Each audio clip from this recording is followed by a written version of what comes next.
you, the IndyCar lads had just raced in Portland, and Al Unser Jr. was crowned the champion of the Budweiser G.I. Joe's 200. But shortly after the race, controversy reigned supreme. Al Unser Jr., who had dominated the race, was disqualified for a ground clearance violation. We found that the car was out of tolerance. The 2-inch rule found the car to be significantly deficient in that measurement. And that left Jimmy Vasser as the winner.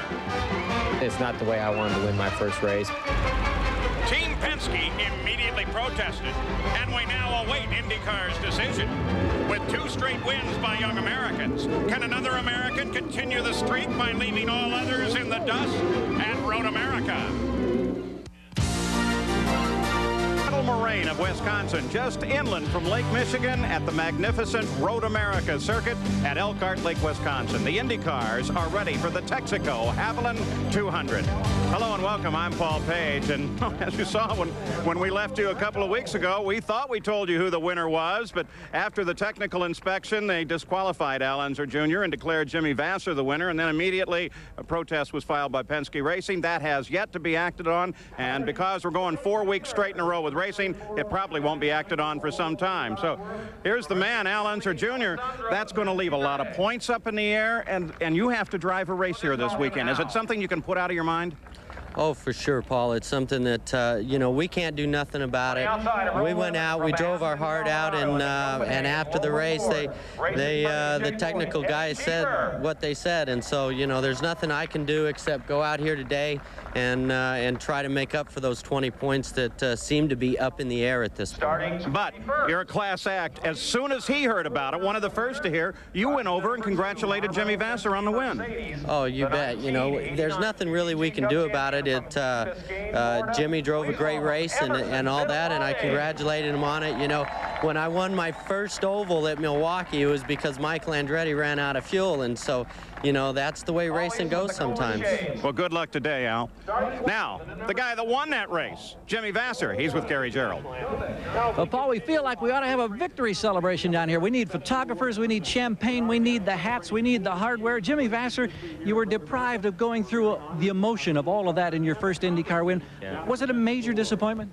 Well, no, I wasn't. I was happy to have had a good race and finish second for the team and getting the points that we did. And, you know, I wasn't elated to get the news that we had won the race in that fashion. So I felt bad for Al, but it's good that we did get the win for our sponsors, Target and STP, and our team. We ran good. We were in a position to take advantage of something like that, and you know, and that's good. But you know, we want to win the proper way, coming across the line with our fists in the air. And we want to see that happen, of course, and we know it will. The key to getting it done here today on this very demanding circuit that race drivers just seemingly love. Yeah, it's very, very, very fast here, and it's a permanent road course, beautiful, and it is demanding, and it's going to be tough on fuel. So it's going to be a very, very interesting race, and again, you got to be there in the end and be up in front to take advantage of situations that might happen towards the end of the race. Let's check in now with Jan Beekes. Gary, the man who sits on the pole today is Jacques Villeneuve. Of course, he got his first IndyCar victory here last year. Jacques, obviously, you love this racetrack. Is this the kind of racetrack, the style of which you like the best? Yeah, this is the type of track I like the best. All those road courses, it's like the track used to be 20, 30 years ago, and it's a lot of fun. Tell me, you're running your car with very little wing, and it seems as though it's heating up today. Is that a concern for you? The cooler, the better it is for us because of the low downforce side of our setup. But, you know, it worked last year, and there's no reason it shouldn't work this year. Now, you were driving the wheels off that car, getting the pole position, got it in the very final lap. Can you drive it that hard in the race? No, those aren't laps you can do in the race. First of all, the tires wouldn't last, and you yourself probably would end up making a big mistake at one point. So, no, that's just the type of driving you can do once in a while in qualifying to get that extra special lap. But you need a good setup in the race, and you need to drive within the limits. He's the man who starts inside row one. The man who starts next to him is with Gary Gerald. Well, Jan, right here in this front row is a guy that was a tremendous last-second surprise. Gilles de Ferran, you come up with your best qualifying effort in your rookie season. I know you've got to be elated with that run, but were you disappointed that you didn't have the honor of the pole position? To be very honest with you, I was a little bit disappointed because I knew it was the last lap. I came out here in the CP1. I was sure we had it. We ran out of fuel on the last lap, and we were out of touch on the radio. And when I came back, they told me that Villeneuve got me by 300ths of a second. So I'm happy to be on the front row, but I was a little disappointed yesterday. The key to winning today for the first time in your IndyCar series? I don't know. As you said, it's my first time, but we're going to try to have a good start and try hard the whole afternoon and hopefully come out with a good finish. Refreshedly candid, ready to go from the front row. Let's go back to Jan. Gary, as you can see from the crutches, the man who's been on pole here the last 3 years, Paul Tracy, not today. Paul, in your qualifying run, you've broken your foot in a go-kart accident. Did that hold you back, or was there another problem? No, we had some problems with the car, and the handling went bad, and we had a lot of brake trouble. So it's, it was a frustrating session, but we've got some problems with the foot today. Tell me about the foot. You have a plate, you have 5 screws. Will be a problem over this duration of the race? Well, it was pretty sore all weekend, but we replaced the stitches this morning with Dr. Trammell, and obviously it was very painful. In morning warm-up, I stalled 3 or 4 times just trying to get out of the pits.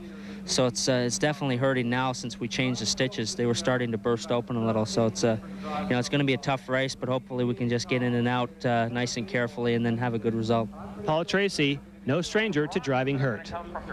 There is one other question about Paul Tracy. There is an option in his contract that Roger Penske may be, in fact, able to exercise by the middle of August that would return Paul Tracy to Penske Racing for next year. So we're not quite sure where he's going to be. One other piece of business from 2 weeks ago. Remember on the closing lap, running in 4th place was Stefan Johansson with Michael Andretti following him, and then it looked like Michael center punched Johansson off of the last corner. What in fact happened there was Johansson was running out of fuel, his engine stuttered, and Michael had absolutely nowhere to go but to run into the back of Johansson.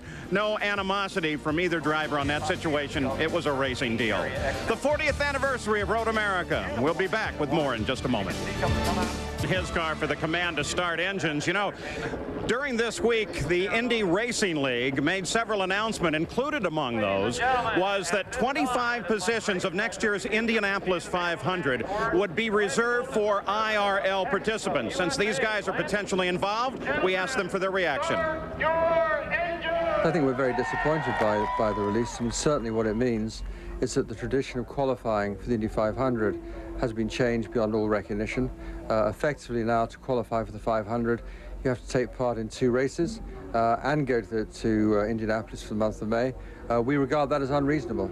The qualifying format, I feel, is wrong because it should be the fastest guys in the field, not just guaranteed runners. So it's obviously a frustrating situation to be in.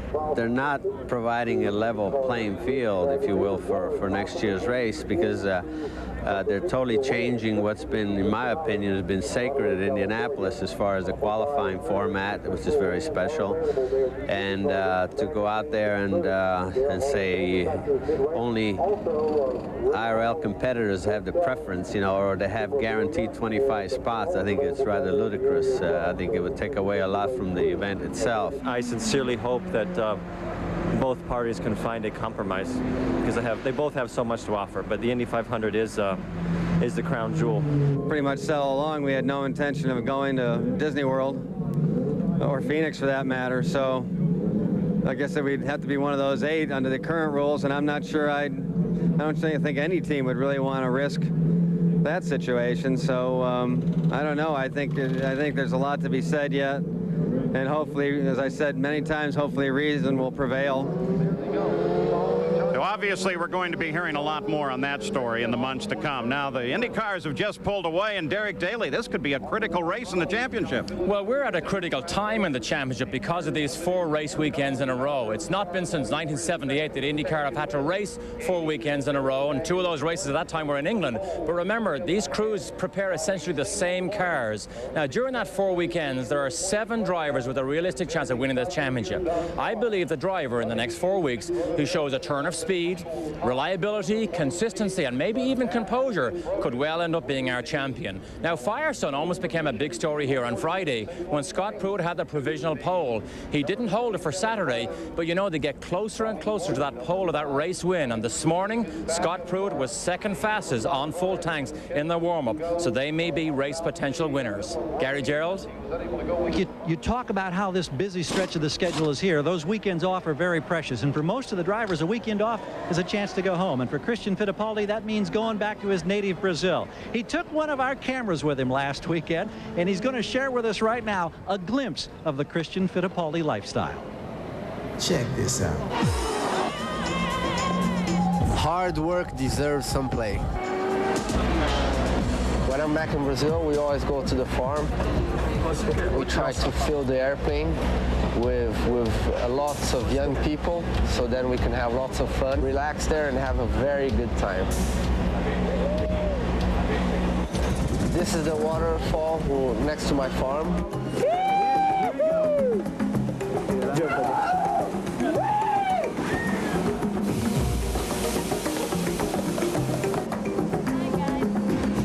That's Christian doing his crazy thing. Here in the farm, there are lovely places to go riding the bike. It takes about an hour and a half from my farm to come over here. And I tell you, this, for me, is the best place on earth. Now, we just arrived at another waterfall. As you can see, it's very, very high. Jumping off the huge waterfall is only for the crazy guys, as I'm a little bit more responsible. After running the whole day, then the first thing I do is I shower. And now I'm ready to go racing again. Well, there I think you get a real good reason why Christian Fittipaldi is fast becoming one of the real favorites on this circuit. He just oozes charisma and, oh, for that youthful enthusiasm. We're getting close to a green flag here at Road America at Elkhart Lake. Stay with us. We've got great racing coming up. Back at Road America, celebrating its 40th anniversary as the cars now begin the pace lap. Still 4 miles to go. 24 of these cars qualified under last year's track record. On the pole is Jacques Villeneuve. He broke the track record himself by the widest margin ever at Road America, over 5 seconds. Alongside Gilles de Ferran, the best starting position for this first-year driver. Row 2 is Michael Andretti, a 2-time winner here, still looking for his first win of 95. And Raul Boesel, coming off the best finish of the season, a 4th at Portland. In row 3, it's Al Unser Jr. He celebrated his IndyCar championship at this very track last year. Alongside is Bobby Rahal, the 3-time champion, hopes to end a 42-race winless streak. In row 4, it's Scott Pruitt, Friday's provisional pole sitter, who didn't improve very much on Saturday. Alongside is Teo Fabi. In the 5th row is Christian Fittipaldi. A late race spin at Portland ended a great run for the rookie. And Brian Herta, who hopes today will bring his 3rd finish of the year. In the 6th row is Paul Tracy, the 1993 winner here. And Andre Ribeiro. Row 7, Parker Johnstone. This is the best start of his career. And Jimmy Vasser with the worst start of the year for the winner at Portland. In the 8th row, Adrian Fernandez with 4 top 10 finishes in the last 5 races. And Robbie Gordon with 2 wins this season has Robbie just 1 point out of the points lead. In row 9, Stefan Johansson and Mauricio Gugelmin. The 10th row, Danny Sullivan and Eliseo Salazar. Row 11, Emerson Fittipaldi and Eddie Cheever. Row 12, Alessandro Zampedri and Marco Greco. The 13th row, Eric Bachelard and Hiro Matsushita. And the 14th row, rookie Hubert Stromberger and Carlos Guerrero. So that's the way they'll line up here. 4 miles, 11 turns, 50 laps. You have to have the pit stops absolutely dead on. The first fuel stop at lap number 16. Because of the length of the course, everything is so critical here as to getting in the pits right on time, because you'll never make it around another lap. In the Nations Cup, well, there's the way the point standings are right now, with the United States still in the lead, but Canada closing in, and Brazil very definitely with a chance as well. Manufacturers Championship also being contested here this weekend, with Ford Cosworth out in front of Mercedes-Benz, 172 to 140. And in today's field, the chassis, the engines, the tire breakdown. should make for one terrific race. And this circuit is so well known by so many club racers who have raced here over 40 years, Derek. Undoubtedly one of the finest road racing facilities in North America. 200 miles an hour down these long front straights. And here's the key passing zones marked in red. Down at turn 1, down at turn 5, the slowest corner on the racetrack, down at turn 8, and then the Canada corner where we've seen so much action in the past. All resurfaced, and this year faster than ever. Let's go to Jan Bika's pit side. Paul, a quick update on Robbie Gordon. They went to fire up that car before the race. It would not fire. They switched quickly to the spare car. Robbie Gordon, who's starting 16th, already had a tough weekend. It just got tougher. It turns out electrical problems on his primary car. Man, that doesn't seem to have much luck in the past couple of races, so we'll definitely keep an eye on Robbie Gordon. Gary Gerald? Well, Paul, a quick update on Jacques Villeneuve as we anticipate green. There are concerns. He had problems with a sensor in the shifting mechanism this morning, got only 2 laps. They don't know if they've got the problem cured. They're about to find out. All right, some of the action already before the start of this race. The bright yellow car of Gilles de Ferran. Jacques Villeneuve on the pole as the field now begins to move very, very slowly under the control, of course, of the pole sitter. And I think they want to make sure they come through this corner at the bottom of the hill, the last corner on to the main and pit straight, very, very carefully. Now they begin to accelerate. The pace car takes off. They come up the hill, pass under the bridge. The green flag should await them at the top of the rise. And here we go as Jacques Villeneuve jumps into the lead. De Ferran right behind him. Raoul Boisel comes down. And Michael Andretti moves to the inside, tries to battle it out for third. They're wheel to wheel. Clean through the first corner. Now downhill again. Tremendous elevation changes here. And you can see that Michael Andretti tried to put the squeeze on Boisel. Boisel kept running and didn't allow Michael down the inside. Now Michael comes down the inside at turn 5, one of the braking zones. Boy, Michael Andretti is not going to let Boisel go if he has any say about it. He doesn't there, though. Slams the brakes. The entire field now coming through station 5, climbing to the top of the hill.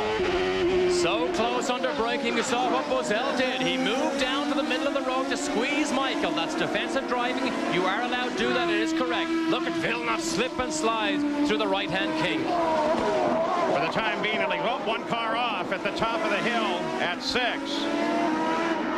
And looks like he's getting back on, but we don't have a clue. Robbie Gordon, more trouble. So Robbie Gordon off at the top of the hill now has to chase the rest of the field. Jacques Villeneuve still unchallenged. They head down through Thunder Valley, through the kink. And Villeneuve takes advantage of that low downforce, runs down these long straights, 200 miles an hour with Gilles de Ferran in pursuit. Robbie Gordon now, who's had a terrible weekend, jumped into this car just before the start of this race. Here's where it began to go wrong. This is turn 5. He's already off the road onto the dirt.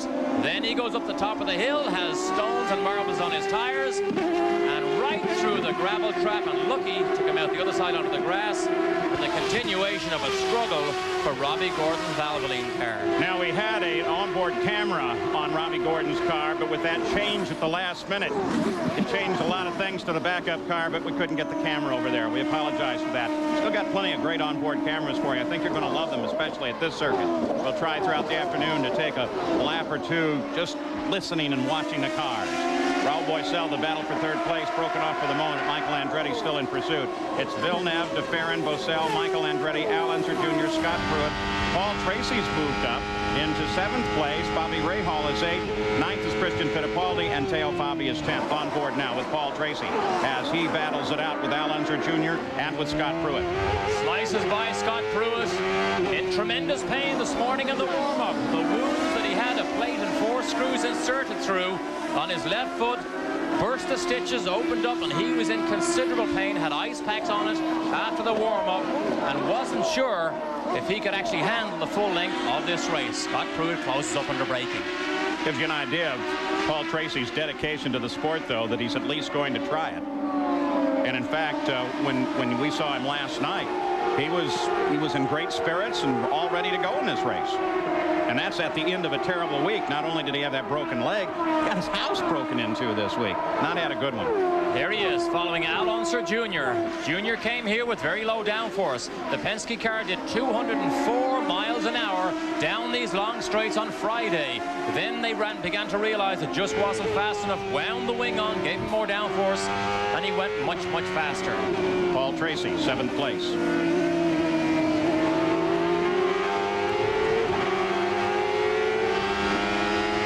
Back from Michael Andretti's car as they climb the hill, looking back at the 5th place of Al Unser Jr.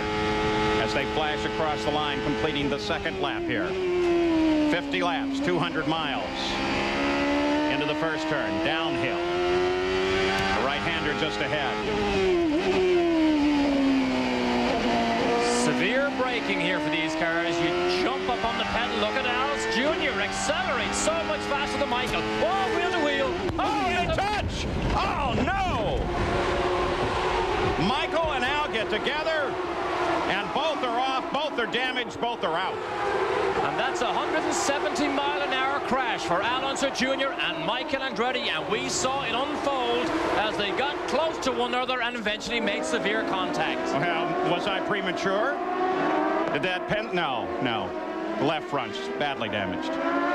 2 championship contenders out of this race after precious few laps. 2 laps completed. And a lot of debris, grass and gravel out on the race course. That may bring out a full course caution. The good news is with the giant course, yes, in fact, full course caution comes out. Johnny Rutherford will bring out the PPG pace car, and they will slow the field down. Al Unser Jr.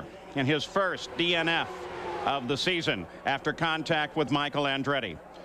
And Derek, just a simple matter of the 2 of them getting together. And he comes off turn 3 much faster. Now Michael, I don't think he knows he's there. He begins to move across onto line. There it is, 170 miles an hour, and he turns Michael Andretti sideways, then backwards into the guardrail. Suspension damage for Al Unser Jr.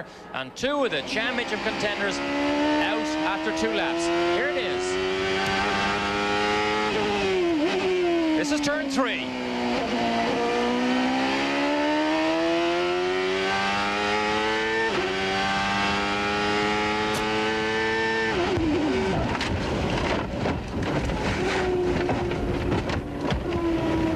I don't believe Michael ever knew Al Unser Jr. was that close. Here it is from the helicopter.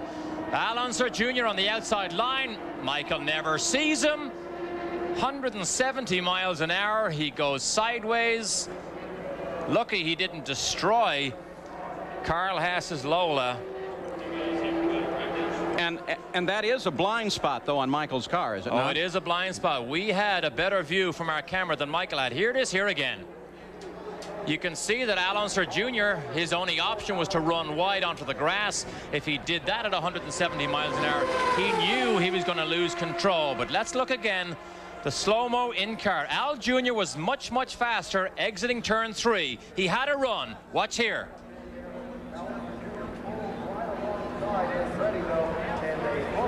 There's the contact. I would have to say that Al Unser Jr.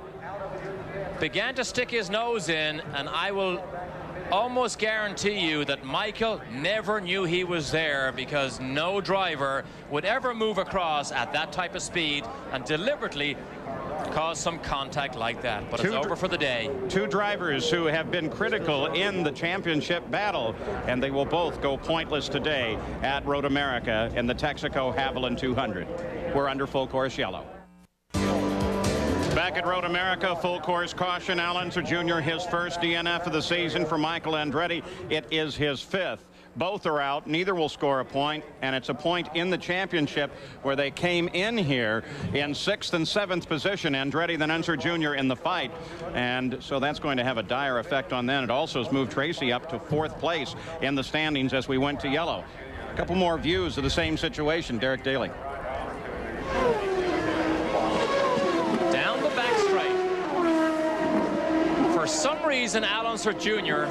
accelerated a full car length faster than Michael. This is from Paul Tracy. Listen to him back off. He backed off for maybe a fraction of a second and boom, straight back on it again, realized he was going to pick up 2 positions. So as they get those cars off the circuit, Al Unser Jr. Long walk back to his team, and then the long flight home. Very disappointed. Everybody comes up, what happened, Al? You can imagine he really wants to talk about it at this point. Al Unser Jr. walking back into the paddock area. This is from Michael's car. Listen. All slow-mo. Now, for some reason, Michael Andretti accelerates very slowly off turn 3. Al Jr. takes advantage and begins to slingshot, but he gets about here and then he loses his momentum. Michael doesn't know he's there. There's the contact, breaks the top wishbone off the Penske, and then Michael is on a wild ride to the guardrail, which thankfully he didn't hit very hard. I don't believe he ever knew Junior was there. Yeah, part of the good news about Road America is there's plenty of runoff room on either side of the race course. So this is the way they line up under full course yellow. 4 laps of 50 complete. Back at Road America, still a full course caution as they head down into Canada Corner, make the turn to the right up under the bridge, and will head back over for the front straight. And when they get there, we do anticipate the green flag will come out. Incident on lap 2, taking out both Michael Andretti and Al Unser Jr., 2 drivers who have come up together in this sport and been so effective thus far. Now, Jacques Villeneuve, he's the leader. Only 4 times in 13 IndyCar races at Road America has the leader of the first lap gone on to win the race. Last one to do so was Paul Tracy. As the green flag flies again, and here we go. And don't take your eyes off Paul Tracy, because when he gets a sniff of the front of the race here, he is dynamite sometimes. Look at Christian Fittipaldi behind him, bringing Teo Fabi down past Scott Pruitt. Dale Fabi swings inside, outside. Rest of the field comes through. On board, Bobby Rahal. Down the hill through what they call 2 here. This is 3. Now onto that section of the course. Passes through the woods. Just ahead. On board with Andre Ribeiro now. Now, this woods area is where that incident happened. Long downhill. Then a sharp left-hander. Key passing area just ahead.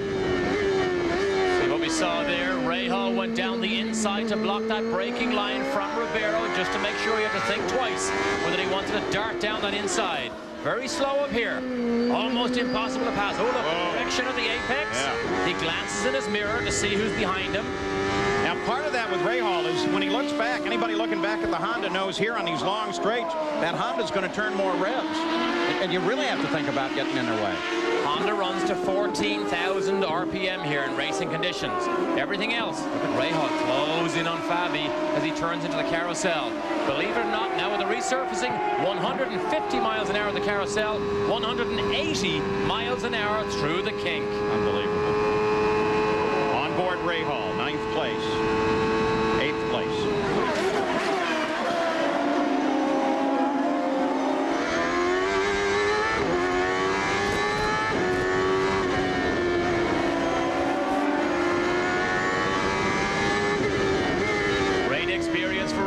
Never been here before, came here on Wednesday, walked around every corner of the racetrack, sat on the curbs to absorb every angle, and now he gets to follow a former champion. Great day's experience for Andre Ribeiro.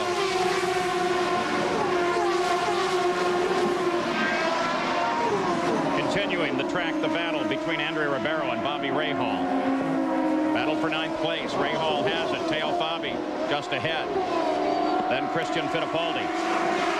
Everybody's still running nose to tail. In the pits is Scott Pruitt.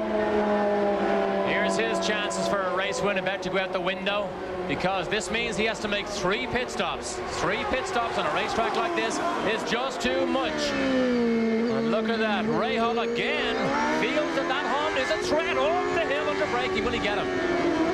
Rahal weaves it back and forth. They come up the top of the hill. Head for Hurry Downs. Ribeiro's charging and continuing to challenge Rahal. Look at Rahal. Take a look in the mirrors. 85 feet of an elevation change here from the lowest part of the racetrack to the top of that hill. And at the same time, Brian Herta now beginning to close down on this fight. Closes on Ribeiro. Through the carousel, through the gravel pit. Fuel is not as worrisome as it was earlier. Those yellow flag laps lets everybody off the hook here because it is such high speeds. It just gulps the fuel down, and it's very difficult to get that 1.8 miles to the gallon that you must get in order to finish these 200 miles with the amount of fuel that IndyCar allows you to have in your car and in your fuel tank. Battle on the circuit is right here. Jacques Villeneuve has 1 second lead over Gilles de Ferran. Gilles then has another second over third place Raoul Boisel, and Boisel another second over Paul Tracy as they flash across the line, completing the 7th lap. Christian Fittipaldi now beginning to come under pressure from Teo Fabi, just up the road, 2 cars up the road from Bobby Rahal. He was the fastest man in the warm-up this morning.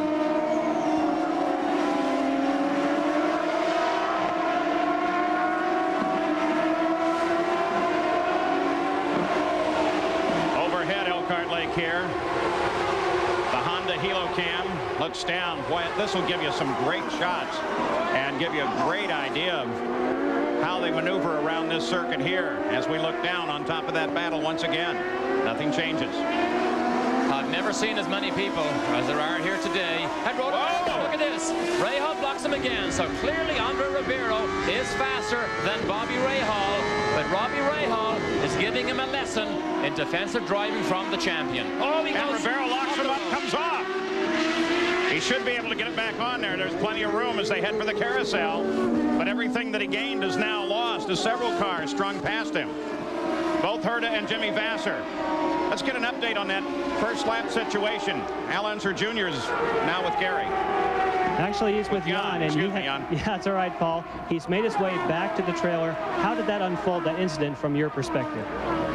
Well, we got a run on Mikey off of turn 3, and then we were up there, and he just moved over on me on the straightaway, and I was too far up alongside of him to get out of the throttle, and you know, Michael's he's got some bad things going on right now with him, and that's it. You know, it was a shame what happened to me because the Marlboro car was running real good, but you just can't move over on each other down the straightaway, so. It was a scary moment, but he's okay. Paul? And once again, car off. Looks like Robbie Gordon once again. Boy, most unpleasant day. The second off for Gordon. He's good off the road. He was off the road last weekend in Barstow, finished 4th in his off-road truck. Might even be faster there. IndyCar to see, would this be a good off-road truck? But not a good weekend for Robbie Gordon. Watch the front of the field coming through once again. Now it's Christian Fittipaldi beginning to challenge Paul Tracy.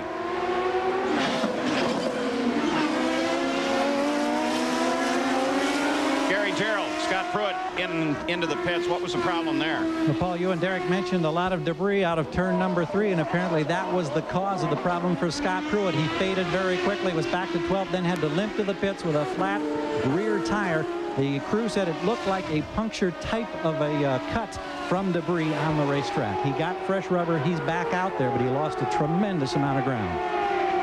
All right, so that's the story on Scott Pruitt. That debris becomes a factor in his race as well. Jacques Villeneuve still the leader. Gilles de Ferran in 2nd place, then Raoul Boisel, then Paul Tracy now. Christian Fittipaldi is 5th. There's Christian. Teo Fabi right behind him. Bobby Rahal just behind that runs in 7th place, followed by Brian Herta and Jimmy Vasser. Then Stefan Johansson is 10th. Great fight here for these positions. Rahal let off the hook a little bit by Andre Ribeiro, making that mistake. Now Rahal can concentrate on the faster racing line and try and keep up with Teo Fabi. So now 9 laps complete here at the Texaco Haviland Grand Prix at Road America, with Jacques Villeneuve as the leader of the race, followed by Gilles de Ferran. We'll be back. America, the Texaco Haviland 200. Jacques Villeneuve is the leader of the race as we take a look at the intervals back through the field. Jack just turned the fastest lap of the race at 133 miles, 34 miles an hour, and then Gilles de Ferran answered that almost immediately, in fact immediately, with a lap at 134.4. So right now, 2 guys running very, very fast here. Let's go to the pits and Gary. A few moments ago, we heard from Al Unser Jr. Now Michael Andretti has made the way back to the paddock. Michael, from your seat, what happened? I lost sight of Al. He had more of a run on me than I thought, and then when I was starting to cross lanes on my normal line, I lost sight of him, and I didn't know if he was on my left or my right, and I just started to figure out I'm going to start doing my normal line, and then I got hit, you know. So it was one of those things. It was a racing accident. I mean, if I would have known he was there, I would have never went over there. I mean, because I knew I was going to get the worst of it. So were you slow coming out of that corner? Had you missed anything in that corner at all that allowed him to make that run on you? No, I didn't. I hit it so-so. It wasn't a perfect run there, but you know, he must have hit it right. And you know, he had a lot more speed than I thought, because I lost sight of him. Have you ever had a stretch in your career where you've been dogged by this kind of misfortune? Probably not. Not being in a position to win and then have misfortunes like this. You know, it's been tough, you know, because the race was going exactly the way I wanted. I was just going to try to stay with the leaders for a while, because I think as it went on, I was really trying to watch my tires, and I think that was all going to work out for us. But, thanks, Michael. Thanks. Well, so the Newman Haas team hopes are up to this man, Paul Tracy, now. He currently runs in 4th place. And all of the leaders of the race are staying in fairly close contact as they climb the hill, complete the 11th lap of 50. That's right. There's no way he would have moved across if he'd known Al Unser Jr. was there. And we can see here the Targa twins took advantage of Ribeiro flying off the road down to the Hurry Downs, and Brian Hurt is glad to take up the chase of Bobby Rahal and Teo Fabi. Herta currently runs in 8th place. Vassar just behind him in 9th. There they are together, closing on Bobby Rahal.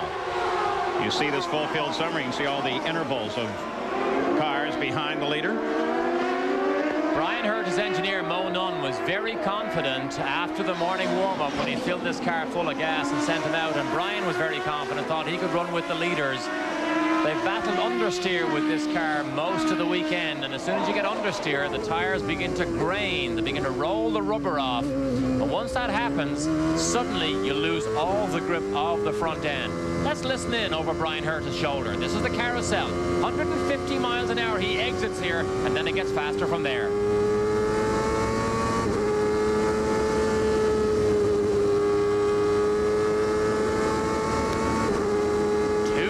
Miles an hour on this run. 3 gears down, 3rd gear.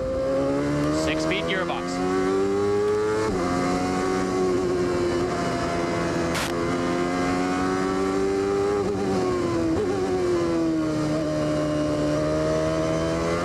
Road racing at its finest, through the trees, 85 feet of elevation changes, and 200 miles an hour down the front straight here, chasing Bobby Rahal.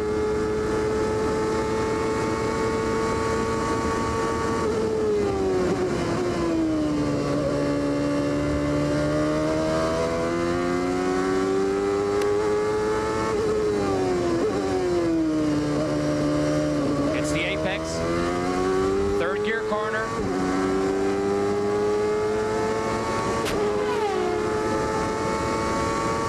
They're 6th. Stands on the brakes.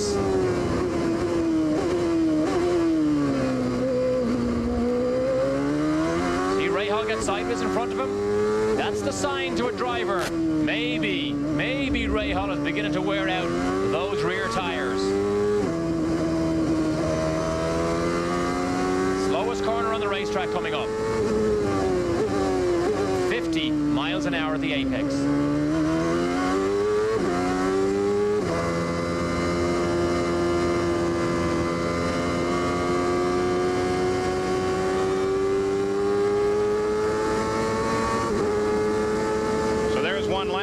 Brian Hurt. Derek, you've raced Indy cars and a lot of other heavy equipment here at Road America. I raced the Formula 4 at June Sprints a lot of times. Let me tell you, for the Indy car, those straightaways are a lot shorter than I remember. Boy, do they get down them. They do, and to a man, they love coming to Road America for the variety of corners. Look at this up under the bridge. Some cars went flat through that left-hander. It's never been done before here at Road America. But that new surface has given a lot of grip to these cars. And while we've been watching Brian Hurt, no battles on the course, but a battle in top speeds. Jacques Villeneuve up the ante to 134.2, at 34.4, and then Andre Ribeiro reacted at 1:34.9, and then Jacques Villeneuve jumped up to that, and Ribeiro just ran a lap at 1:35.7. 14 laps are now complete at Road America, the Texaco Haviland 200. Here's the battle among the engine manufacturers, with Ford leading it right now, but Mercedes-Benz occupying second and third. And battle of top speeds continues too, as Ribeiro and his Honda has been spectacular. Here's the move on Rahal. Well, we saw Rahal do that down the inside earlier, protecting that position. Now Brian Herta forced to go down the outside, and thankfully he didn't fight all the way to the apex because Rahal had the room, but he is under pressure again, is Bobby Rahal. Oh, look at Vassar. Vassar looks for room alongside of his teammate. Inside, outside, can't find it. There's the problem. When Herta makes a move on Rahal, he gives up the ideal racing line, which allows Jimmy Vassar, look at that twitch from Vassar, to close up. And Ribeiro has a grandstand view of all of this target crashing and bashing going on ahead of him. We'll keep an eye on this fight and on the leader, Jacques Villeneuve. In the meantime, Gary Gerald. We were checking on that concern we mentioned just before green about that sensor on the shifting mechanism that caused all kinds of problems this morning in the half-hour warm-up session. Thus far, it does not appear to be a problem. No negative comments from the cockpit on the radio from Jacques Villeneuve. Now, how did that yellow flag impact the fuel situation? Let's check with Jan on that aspect. Well, Gary, the yellow flag should have extended the fuel stop, so we just heard from Jim Hall that Gilles de Ferran, who currently runs second, the crew, as we speak, are rolling out the tires. It looks like he's coming in on lap 15, which we think would be earlier. Most of the other guys will be in on lap 17. Another note, Gilles de Ferran may have lost the clutch. Could be a big problem here for the first pit stop. At the top of the order, Jacques Villeneuve just turned a lap at 136.2. as he ups that ante on the top speed of the race. Of course, the car going light now as Eric Bachelard comes into the pits. He started 25th, running 15th as he came into the pits, and we are on the 15th lap. So that would be a little bit early, especially considering the yellow flag line. Anticipation is now, most of the cars will at least wait until lap 17. Villeneuve mentioned at the top of the show, the cooler the better for us because we have low downforce. And we had a cloud cover come over here and bury the strong sunshine just before the start of this race. And believe it or not, the slight temperature drop does make a difference. Yesterday, we had a spectacular qualifying session because with 7 minutes to go, we had cloud cover, the temperature went down, and in the last 7 cars that went across the line, each of them took the pole position, with Villeneuve being the very last man across the line. Carlos Guerrero, Marco Greco, they've both come into the pits, routine service on lap 15. As yet, no indication from any of the leaders' pits that they would stop on 16, so it clearly appears they'll go at least 17 laps before that stop. Except for de Ferran, who makes his turn. Let's see how big a problem he may have, Jan Beekes. Well, he's on his way in. He's going to be bringing that Pennzoil Reynard to a stop. He stops it right on the marks, but the problem for Gilles de Ferran is going to be getting out of here. They're going to make no chassis adjustments. Very happy with the machine at the moment. But remember, right now he's trying to pump the clutch. He's trying to get it to work. They're going to try and push him. Let's listen. See if he can get away. Yeah, they're going to have to try and get him up to speed. He gets it into gear. Not too bad. Gilles de Ferran, the crew is celebrating. He's underway. Not only his crew, but everybody else seemed happy that he got out of there without incident. So Gilles de Ferran, now the clutch is not an issue any longer. He won't use it from now on. No, it's not until he comes into the pit lane next time. Now, he was just about 3 seconds slower behind Jacques Villeneuve, but that precious couple of seconds he lost while they push-started him may be costly, and we can measure that when Jacques Villeneuve makes his stop. About a 13.5-second stop for Gilles de Ferran. So in and out in good time, as Jacques Villeneuve, the leader of the race, has now completed his 16th lap. And his crew begins to anticipate by setting some tires up on the edge of the wall, but not yet over. Raul Boisel moves up to second place. Gilles de Ferran came out of the pits in third. Paul Tracy is fourth. Christian Fittipaldi is fifth.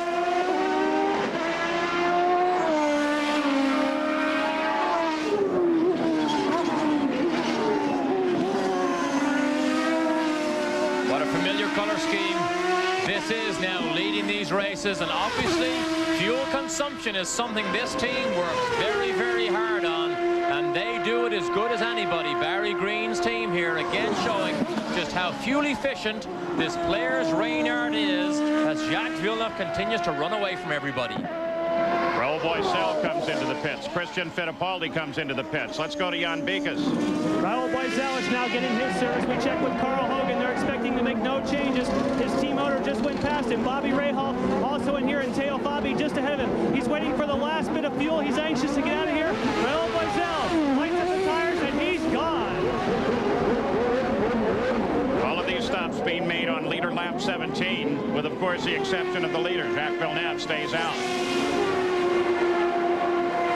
Christian Fittipaldi, as you can see, gets out ahead of Bobby Rahal. So that has become almost a battle in the pit lane, because Rahal, to my mind, made up an enormous amount of time on Christian Fittipaldi there. Well, this will be the question mark now. Suggested that Team Green gets really good fuel mileage, but do they get an extra 4 miles? Can they get this done? He's still got considerable section of race course to go. And of course, remember, the more laps he runs with this light fuel load, the faster he goes, as opposed to everybody else who just about has a full tank of fuel, and he still runs light. And he still has the fastest lap of the race at 136.2 miles an hour. And he set that just 2 laps ago. So Jacques Villeneuve, no trouble here. No trouble with tires. Our car, will he come in this time?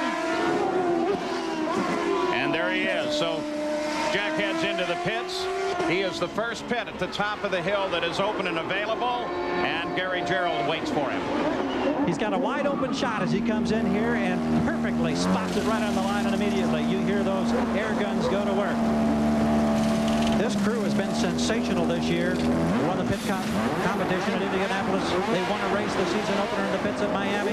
He's rolling. We've got him in 12.5 seconds. Good and clean and routine for Jacques Villeneuve. Paul Tracy came in at the same time, and he's completed his stop, but he falters. Paul Tracy kills the engine as he starts to roll out. We watch Jacques Villeneuve. There's Paul Tracy as they try to get it restarted, Jan. Gary? We're watching. Now they get it fired, and he's gone, but it took them a long time. He's going to have lost a lot of positions that he worked so hard to gain, and with that foot hurting him so badly, this is one of the key situations. Dumping the clutch, getting out of the pits. That's what gives him the most discomfort with that broken foot. You're absolutely right, Gary. 3 times this morning in the warm-up, Paul Tracy's foot was so painful he could not modulate the clutch pressure, and he stalled it. Now he does it again at the critical time in the race. But here's a critical time of the race also. Now we see the time that was wasted by Gilles de Ferran. And Eddie Cheever's in the gravel trap. Eddie Cheever off into the gravel. It'll take a tow to get that car out of there. Here's apparently how he got there. Under braking, as Bachelor slides down the inside, and he makes contact. Yes, he does make contact with Eddie Cheever, sends him on his way to the gravel trap. And when you get buried axle deep, you never drive out, and that brings out a full course yellow. And they'll have to get the safety vehicles out, and when they do that and set them astride the race course and partially on the gravel pit, then they definitely want to go full course yellow. So Jacques Villeneuve is still the leader of the race. He's led right from the start, but look how far up Parker Johnstone's gone. Eliseo Salazar just been in and out of the pits and then rolled to a stop at the edge of the course. We are still under the full course caution as a result of Eddie Cheever and Eric Bachelor getting together and setting Eddie Cheever off into the gravel pit. So while they tow him out of there, everyone will once again line up behind the PPG pace car and Johnny Rutherford. Jacques Villeneuve is the leader of the race under yellow, then Raoul Boisel, then Gilles de Ferran, Christian Fittipaldi, and Brian Herta. Here they are as they come through the field.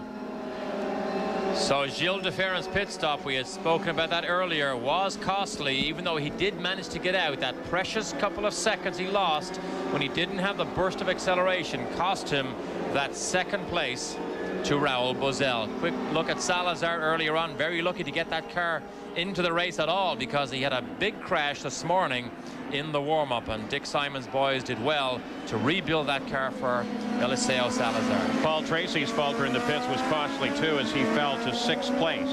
7th is Bobby Rahal, and then Teo Fabi, Jimmy Vasser, and Andre Rivero. And you can see also that Brian Herta's crew did an exceptionally good job to put him up into 5th place. Driver out of the race, Robbie Gordon. He's had a tough day, Jan Beekes.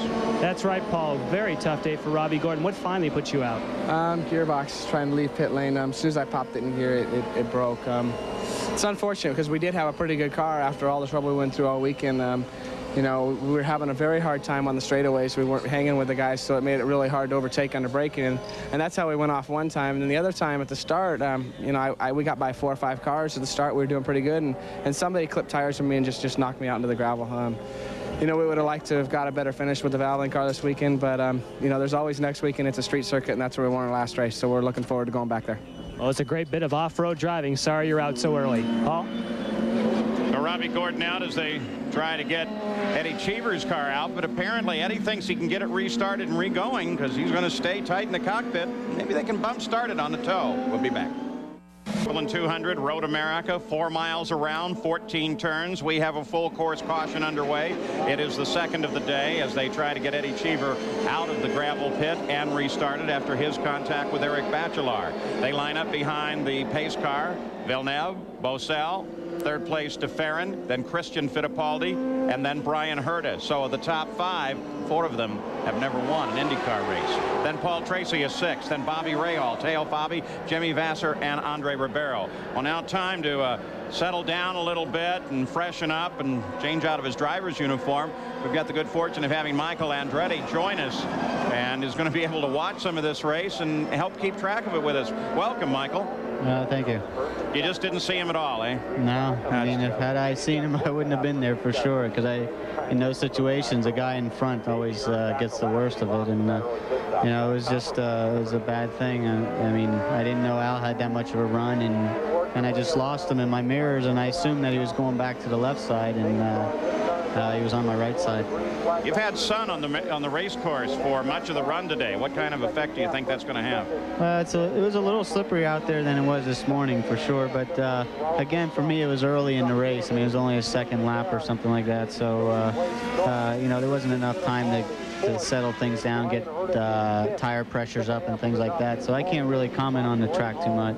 Well, if you could, would you stay with us for a moment or two as we're ready to go back to green flag racing as they come around the carousel. Okay. And we'll go green at the end of this lap, so we'll just leave your microphone on there and hopefully you can join us for a minute or two. We're sorry you're out of the race, but we do appreciate the opportunity to have you on board with us. We watched from your teammate Paul Tracy's car. He had a problem coming out of the pits. He faltered. Was that mechanical or? No, I think that's a problem with his left foot, you know, being broken. He was having problems this morning. I guess they had to replace some stitches, so he's in a lot of pain. So he's doing a pretty good job considering. Well, we'll keep track of Paul Tracy, who sits in 6th position.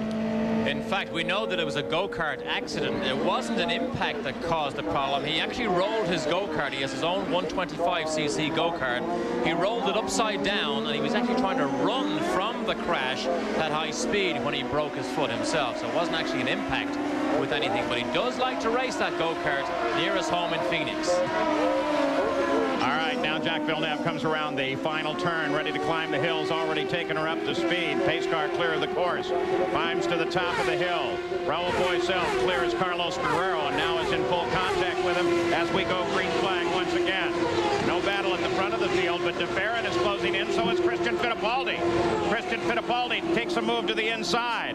Carlos Guerrero is a bit of a factor there as they come around him. Now they spread out coming down the hill, but everybody's got to get around Guerrero.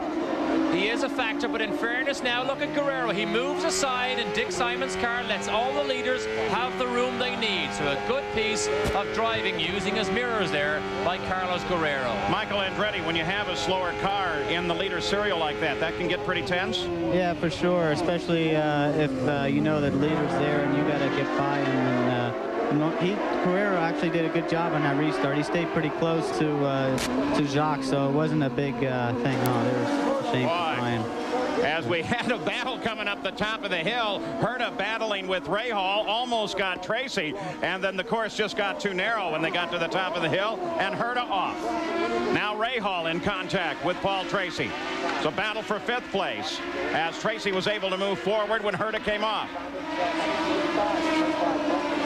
You could see that accident happened under Braking at turn 5 when Paul Tracy made a very brave move down the inside of Brian Herta, forced him offline, and we will have to go to yet another full course yellow to dig Brian Herta's target car out of the gravel trap. Gravel traps can in fact be good in that they'll occasionally slow a car down, but then you got to figure out how to get it out, and that means a full course yellow almost every time. There it is. Tracy already down the inside, slows Herta's exit. Look at this. Rahal gets up the inside now. At this stage, Michael, you might agree, Brian Herta should have given up the corner. He had no hope of turning to the apex, and look at the trouble he got into. Yeah, pretty much. I mean, Bobby had a pretty good run on him, so yeah, I think he should have seen that he was going to be out of racetrack. And of course, what Brian did was brake too late, lock up those front brakes, and then you miss your turn-in point. And once you lock those fronts, then you are steering straight ahead off the racetrack, over the curbs, through the grass, and buried in the beach. Michael, were you in Brian Herta's cockpit? Would you have climbed out of it at that point and just given the corner away? Well, I probably wouldn't have. I would have braked maybe a little bit earlier and tried to go around the outside. But I think what Brian had problem there with his front brakes locking up, and I think that's what got him in trouble, to be honest with you. We're going to see a little more of Michael Andretti immediately following our coverage here as we debut the new transactional TV show Speed Shop right after our coverage of the Texaco Haviland 200. You want some IndyCar souvenirs? Haviland 200 as finally Brian Herta is pulled out of the gravel pit and gets underway, but a very costly period of time there drops him to 20th position, and of course well off the pace. He's dropped a full lap. Look at that, the Brazilian flag. Can you make that out? That's Christian Fittipaldi's car number 15 out of the Derek Walker stable, and that's a great design on that car. So we should be going green here shortly with Jacques Villeneuve, who's turned the fastest lap thus far at 136.2. The leader, Raoul Boisel, took advantage of good pit stop, moved into second place. Gilles de Ferran is third. Fourth is Christian Fittipaldi, and then Paul Tracy. Now, here, Derek, is how they went into the pits, how they came out, and how long they spent stopped. And you can see that Gilles de Ferran was the one that lost out. Boisel gained. But look at Paul Tracy. He lost 2 positions, but his eyes are out on stalks at the moment because that move he put on Brian Herta, just watch him try to put the same move on Christian Fittipaldi on cool tires. Derek Daly with us, also Michael Andretti watching from the pits and keeping track from television monitoring there. It's all up and down the pits. All of the teams can do that. As the green flag comes out again, and Jacques Villeneuve responds to that and begins to pull away from Raoul Boisel, but take a look at Christian Fittipaldi once again. As he tries De Ferran. De Ferran at the same time tries Boisel, and De Ferran gets him. Oh, a great move under braking. He was trying to block Christian Fittipaldi first. Who's in trouble? Look at Tracy. Paul Tracy comes up alongside Christian Fittipaldi. Bobby Rahal closes in. Paul doesn't have enough to get him off of that corner, but he's very much in the fight. There's Rahal as he closes Tracy. And you saw Tracy look in the mirrors. He wanted to know exactly where Bobby Rahal was, and Fabi gets by Rahal, and he blocks him. Christian Fittipaldi under braking alongside Boisel. They're very close in the corner. Boisel runs almost off. Christian Fittipaldi comes alongside. Paul Tracy gets around him as well. Now Paul Tracy challenges Fittipaldi. Never take your eyes off Paul Tracy on these restarts with cool tires, because he was outside, he was inside, he got it sideways under acceleration, and he gets past Boisel and gets up behind Christian. Rahal moves left and right trying to get around Teo Fabi. On board Rahal now. Hey Michael, your teammate's looking pretty good right now. He's doing a good job. You know, I think he's got a good car. I know that. It's pretty much the same setup as I have, and we both thought we were going to have a good race. He's also got the guts and stamina to hold on despite that injury and the pain, don't you think? Yeah, once you're out there and going, you don't even feel pain. Your adrenaline's going so much. So, you know, he'll feel it tonight, though, I can guarantee you. Yeah, I bet he will. Down through Canada corner. Leader still is Jacques Villeneuve. Boisel is still second. No, De Ferran is still second. The old adrenaline pump. Yeah, boy. Rides the pain. You saw Rahal lock up that right front. But remember, De Ferran still has that foot problem.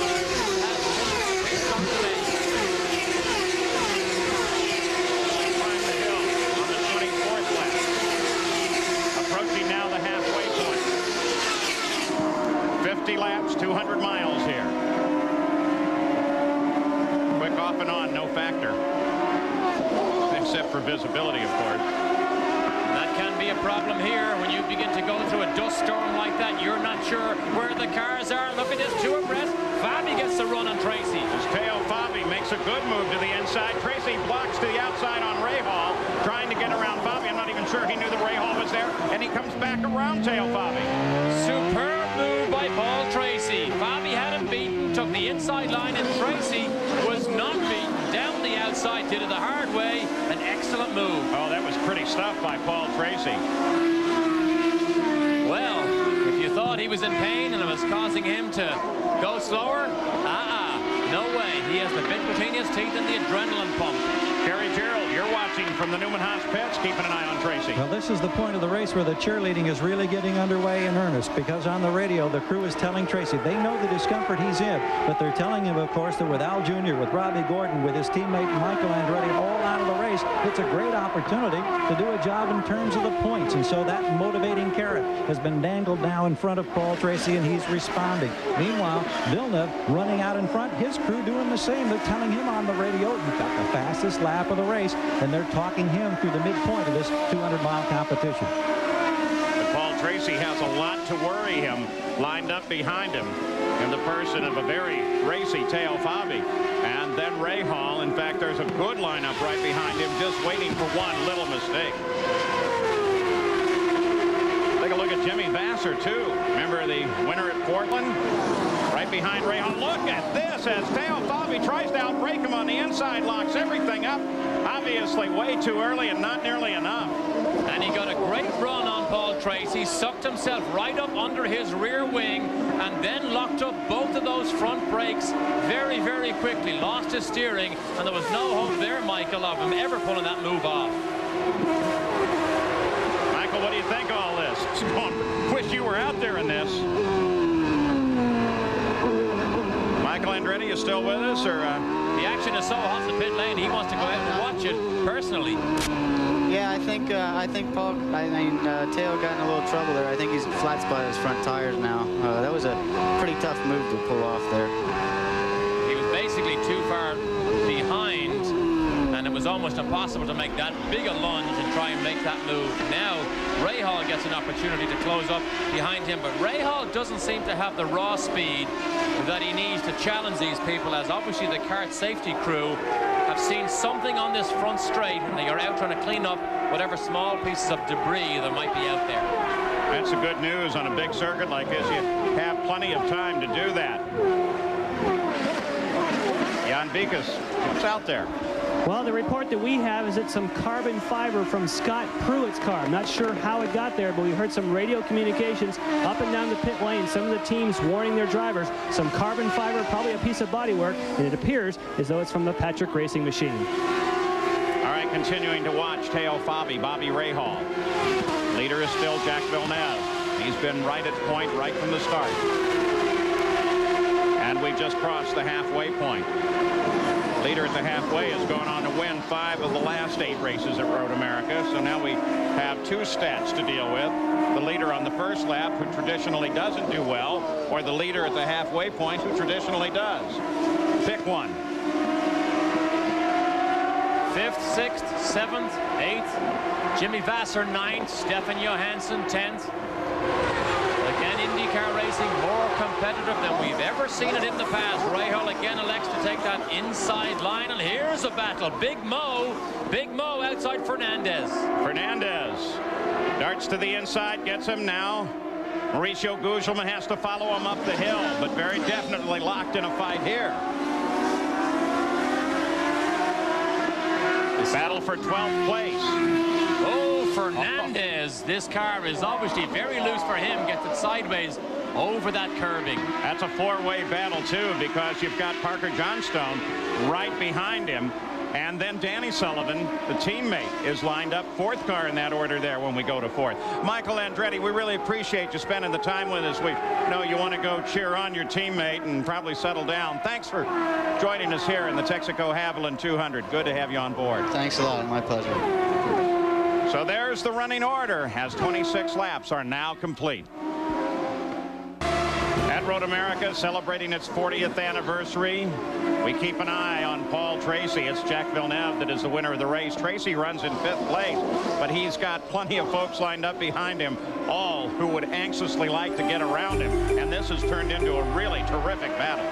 Great fight here. Paul Tracy seems to have a bit of a handful. His car is a bit loose, under power. Fabi makes a challenge around the outside. Oh, difficult move to try and pull off against Tracy. Tracy on the inside line there still commands the corner. Now they climb the hill away from Station 5. Up off the top of the hill, maybe Teo Fabi as they come down through Hurry Downs will have another shot at it. Rahal closes on Teo. Tracy under power seems to be loose. When you're loose, you begin to protect those rear tires and not be as aggressive standing on the power as you would normally. That might be what gives Teo Fabi that little slingshot out of those low-speed corners and forces Paul Tracy to try and protect that position, but it is great racing. Christian Fittipaldi now runs in 3rd place, Jan Beekes. That's right, Paul. You've seen how much he's picked up the pace since that pit stop. We checked in with David Cripps, who, of course, works for Walker Racing and calls the shots for Christian Fittipaldi. He said the car was a little bit loose, so they took some front wing out. He's very happy with the handling of that car at the moment. You've also seen Eddie Cheever off the track. We can tell you after checking with A.J. Foyt, he had an incident with Eric Bachelard, got out in the sand, stalled it, but as you can see on the racetrack, he's back underway, but well behind the leaders. So we'll keep an eye on the leader of the race, Jacques Villeneuve, who just upped the ante on the fastest lap. Cut one at 136.3 miles an hour. So at the halfway point, Jacques Villeneuve had been the leader and been it all the way, averaging 108.504 miles an hour. And he's been the leader right from the start, but the 3 cautions have been a problem here, slowing the average speed. But the good news is every time they do it, it bunches everybody back up, and we've got somebody off the course. Big time. Danny Sullivan is one of them, and his teammate. Oh, no. Gugelman and Sullivan. Let's see how this goes.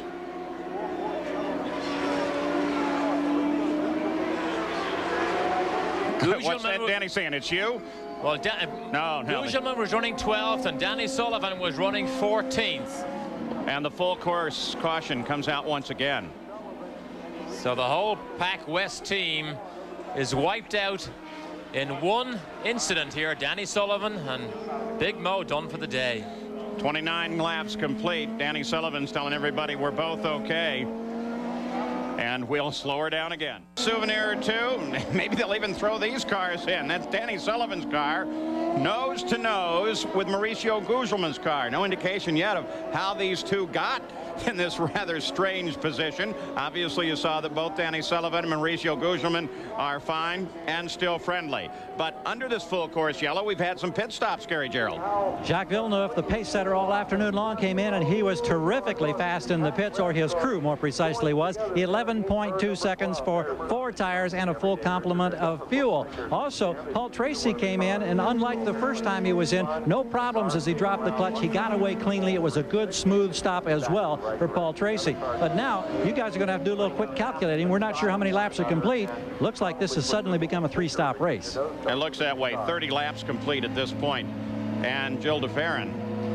Look at the problem now Paul Tracy has. Look at the right side mirror. What happened there? It has actually turned itself all the way down.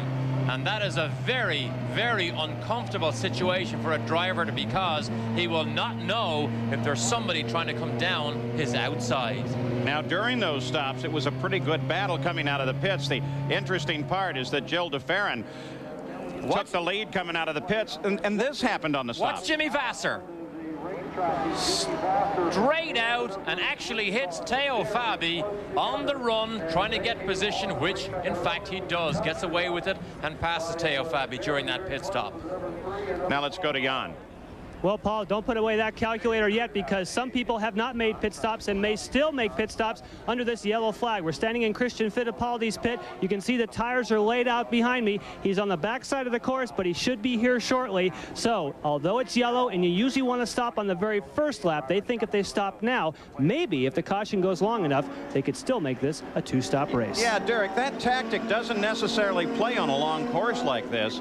You really want to try and figure out how many laps of full course yellow there may in fact be, because you're picking up so much mileage when you're doing that.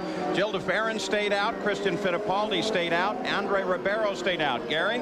Well, that's a concern already for Villeneuve and Tracy. We mentioned they came in immediately under the yellow. They've got at least one more lap that they've got to try to conserve and protect fuel. And both drivers are being told exactly that from their crews. They're in the save, save, save mode. Christian Fittipaldi and those guys that hung on for the extra lap may have a very slight advantage. That could be huge, because 3 times in the years going back to 1982, the outcome of this race has been decided by somebody running out of fuel on the last lap.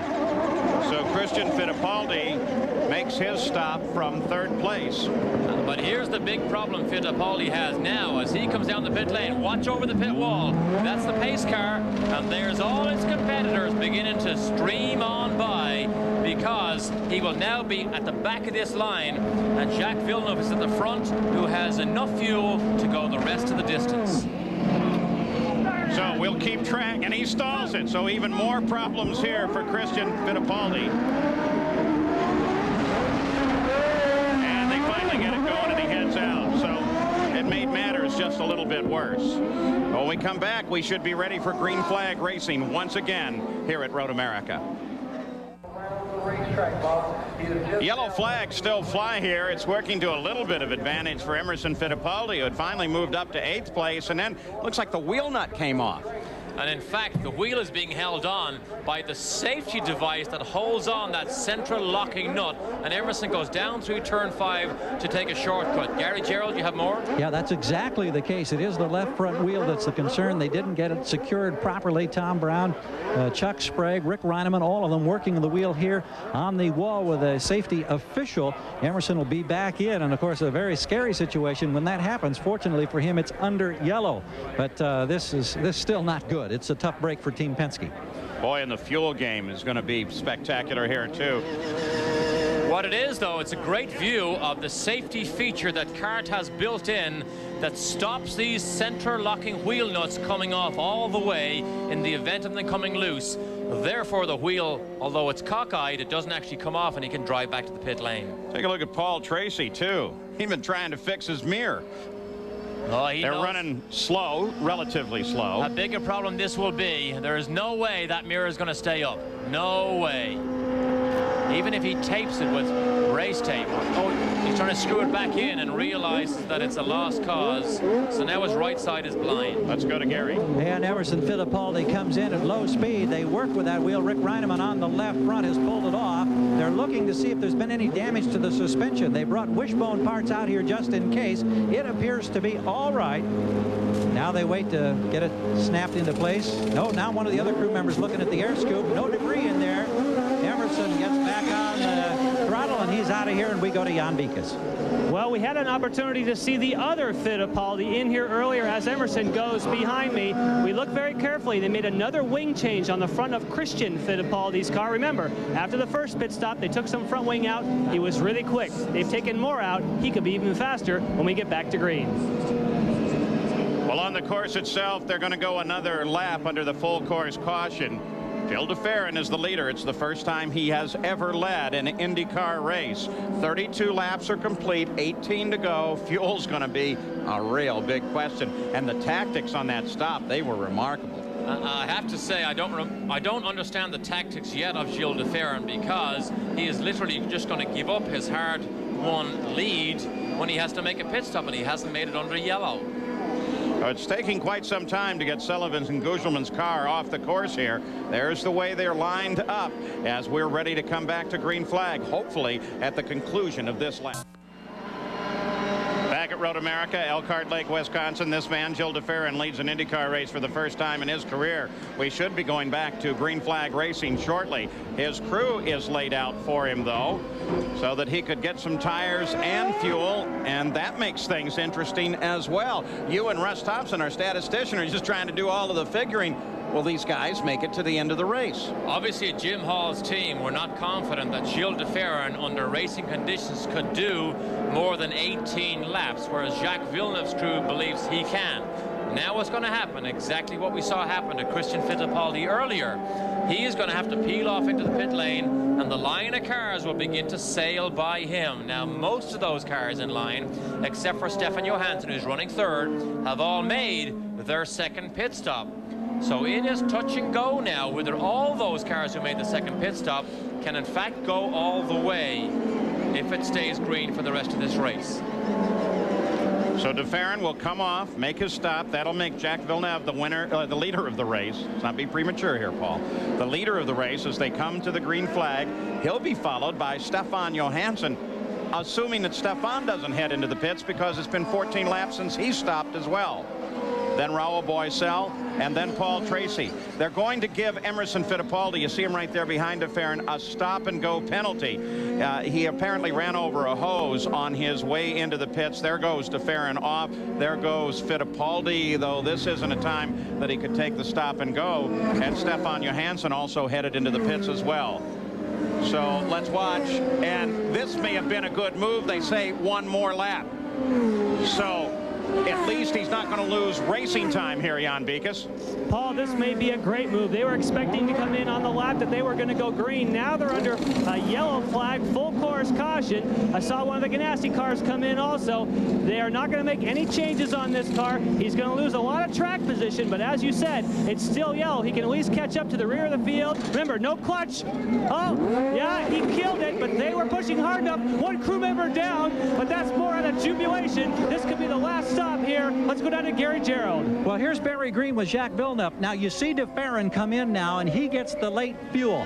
How much does that impact your strategy, and you're concerned over your fuel consumption since you were first in? Well, it's going to be tight for us, Gary. We took that gamble just now. It was pretty obvious after the first stop that we were making better fuel mileage than de Ferran. So we're not too concerned. It's still going to be tight for them. They were a couple of laps short of us, but it'll be interesting. We should be okay, though. Now that you've had this much yellow, that obviously is helping your situation a great deal, I would think. That one extra yellow made a big difference. So we'll see what happens. Keep your fingers crossed for the players team. I'll tell you what, fuel always comes into it here at Elkhart Lake, Paul. Sunday night baseball tonight will take you to Fulton County Stadium in Atlanta, Georgia, as San Francisco, the Giants, take on the Atlanta Braves. The Giants are in a tight National League West race. Giants led by the outspoken three-time National League MVP, Barry Bond. That's tonight right here on ESPN. All right, we should be ready to go green. A wonderfully tactical race, some good wheel-to-wheel racing on the course. To give you an idea of why Barry Green may be comfortable taking the gamble, Jacques Villeneuve pitted on lap 17 on his first run, but he also ran 2 pace laps. That was 19 laps. Now he pitted with 20 laps to go, so 3 of those 20 laps have now been under yellow. So from what we saw earlier, Jacques Villeneuve should just about have enough fuel to finish this race. 16 cars all on the leader lap. Jan Beekes, you're keeping an eye on him too. That's right. We talked to Barry Green. We check with Derek Walker as far as Christian Fittipaldi's fuel circumstances. He says the way we've been going so far, the fuel mileage is perfect. We don't expect to have any problem. That was our last time you'll see Christian Fittipaldi down here in the Walker Racing pit. Remember also, the first man of the leading group that we saw in the pit lane was Gilles de Ferran, who only went 16 laps. So the Mercedes engine does not seem to have the fuel efficiency that Barry Green has in that Ford engine that's in Jacques Villeneuve's Players Reynard. Record number of yellows here thus far, 4, for a total thus far of 13 laps. Brian Herta will be receiving a black flag as well. Pit violation. And once again, let me just tell you, don't take your eyes off Paul Tracy, because on these opening laps, he is superb. He is so brave on cool tires, and he has a smell of the lead of this race now. So Paul Tracy, just keep your eye on him. Final couple of corners coming back to green as you look down from the Honda Helicam. Just over, it's Route 67 here in Wisconsin, just below the helicopter. Up the hill they come, they watch, there's the green. All right, here we go. Jacques Villeneuve leads the field down. Boesel second. Boy, take a look at the weaving and bobbing that we're seeing out of Vassar. Tracy had to protect that position. Look at Fernandez goes down the inside of Scott Pruitt, but Tracy having to fend off the advances. A lot of desperate men in this